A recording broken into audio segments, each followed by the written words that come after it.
maps, bosses, and even more loot. Here are 9 things that have changed in Borderlands Game of the Year Enhanced Edition.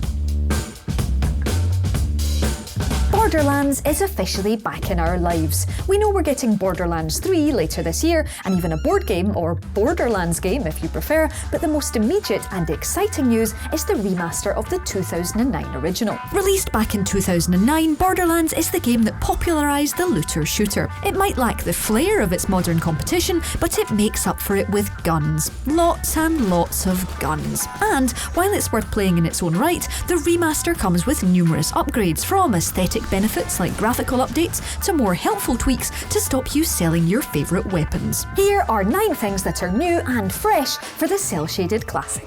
And open! Yes!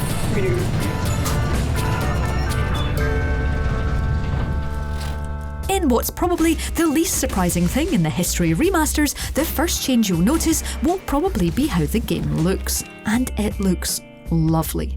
It's easy to look back on old games and remember them looking better than they actually did, a bit like how you only remember the good bits of school and block out the homework and exams. Yeah, moving on. Anyway, in this case, the graphics have been pumped up to allow for full 4K fidelity, and this is helped by the fact that the game has that wonderful cel-shaded sheen. It looks fabulous, and serves as a firm reminder of how style can help a game age that little bit more gracefully. It's not quite Borderlands 3 then, but it does add polish to this ageing rock star of a game.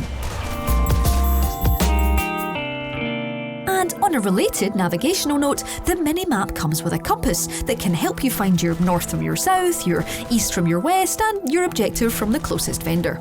This is another small quality of life change that just makes the world easier to find your way around. It isn't as useful as the minimap in that it doesn't show you exact positions, but it does have more range. This means that you can properly track down that vending machine and spend your money on yet more sweet, sweet loot. And if the idea of a compass enrages you for reasons it's probably best not to ask about, you can turn it off. Just remember that compasses have feelings too. Wait, no, I'm thinking of robot dustbins. Hey there, stranger!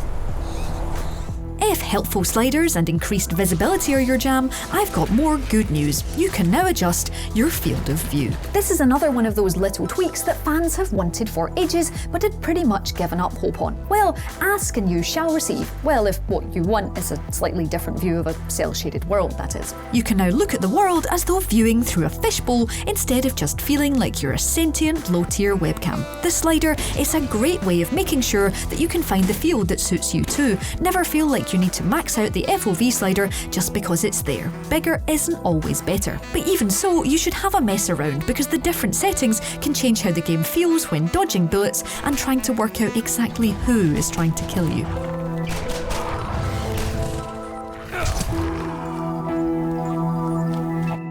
The whole point of Borderlands is loot. Well, not the whole point, but possibly the main point aside from being annoyed at Claptrap. Have no fear, I'm sure I can do it! This isn't working! Quick, this way!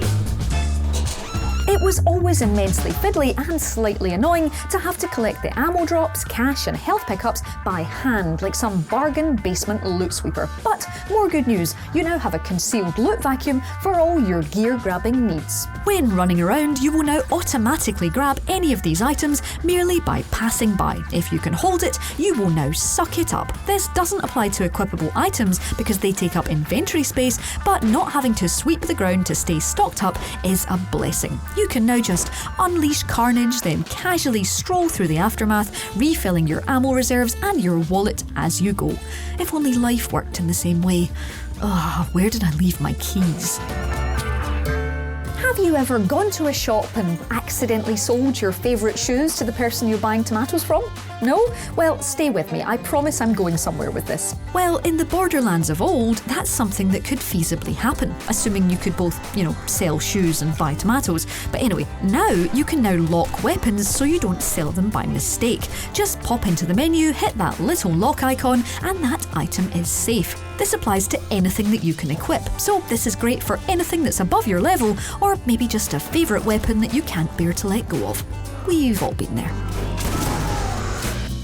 Another nice little change comes in the form of bosses. There were a fair few who used to be one-off fights, and in any other game this isn't an issue. After all, doing the same thing again and again and again and expecting different results is apparently the definition of insanity, just like Matt's Sekiro playing. But in a game filled to the brim with the fickle deity that is RNG though, doing the same thing again and again to get a different result is in fact the definition of gameplay.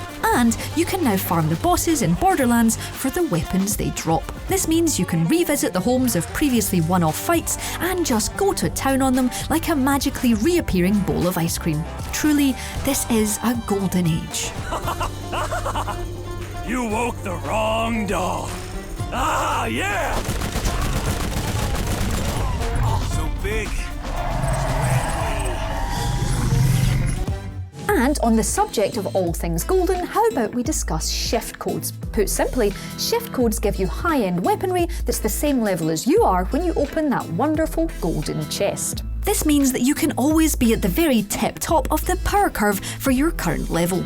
You can normally get shift codes from the Twitter feeds of Randy Pitchford and the official Gearbox account. However, if you have save data from the Handsome collection, then you should be rewarded with 75 of these shift keys. You might be tempted to just spend the rest of your day opening that shiny chest, but remember it's better to hang on and use them at a higher level.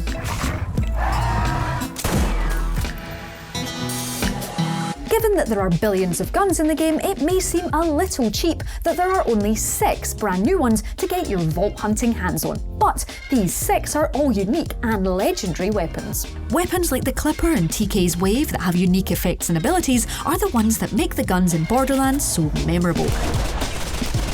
So having 6 more of these certainly adds worthwhile toys rather than just adding in yet another kind of pistol. In order to get these new prized items, you will have to go through the game killing off as many bosses as you can. Although if you're lucky, you can also apparently get them via the shift keys I just talked about. And one final spoiler-free mini-entry before we go. There have also been some changes to the final boss fight to make it a bit more enjoyable. The original is legendary for being slightly disappointing, shall we say, so this is a necessary and very welcome tweak. You? One more step and it'll be your last.